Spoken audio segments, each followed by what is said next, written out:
We're watching out for your family's health. With a lot of attention on COVID-19, it's easy to forget about other viruses we should be keeping an eye out for. Yeah, that includes RSV, respiratory syncytial virus.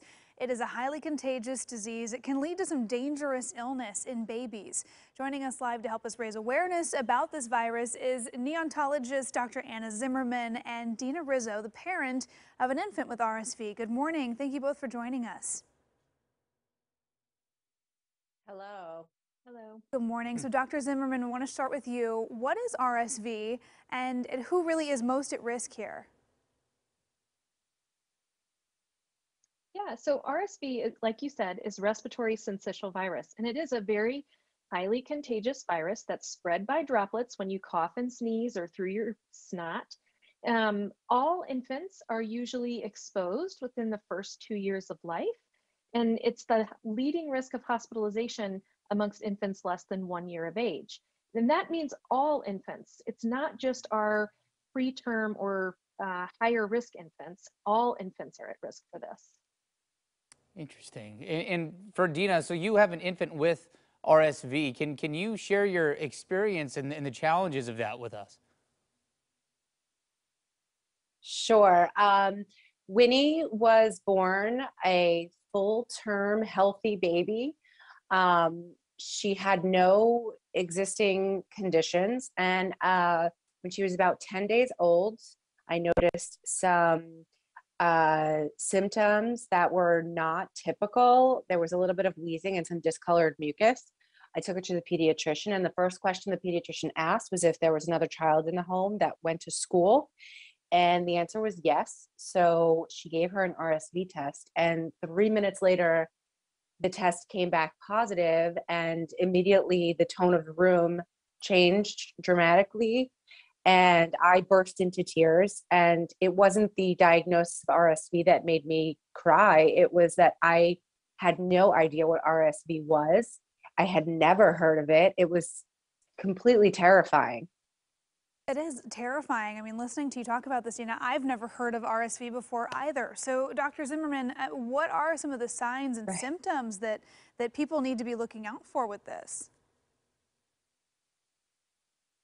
Sure. So most of the time, RSV starts as just kind of a common cold. So a little bit of a runny nose, a little bit of a cough, you can have a fever, and then you kind of over the first 4 days, it actually continues to get worse, and you have increasing secretions and mucus, and that is what causes the problem in our smallest babies. It can plug up their airways.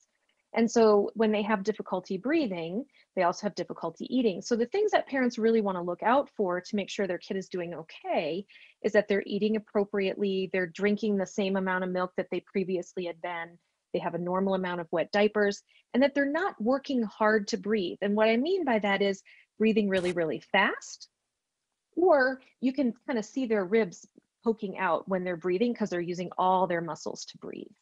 Wow. Wow. I mean, I'm kind of, I'm with you, Emily. It's a condition that I had never heard of either before today. And Dina, as a parent who with a child, who's experienced RSV, what do you wish you would have known sooner, maybe? I mean, again, there wasn't a whole lot known about this, at least in your case as well, but before the diagnosis was made.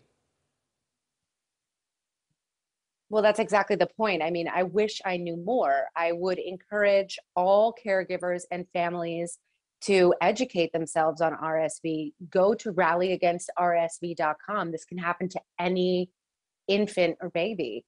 And it's just really important to arm yourself with information and spread it in your community. Tell everyone you can about it. Make sure that, if you see something that is not typical in your baby, in my experience, take them to the doctor.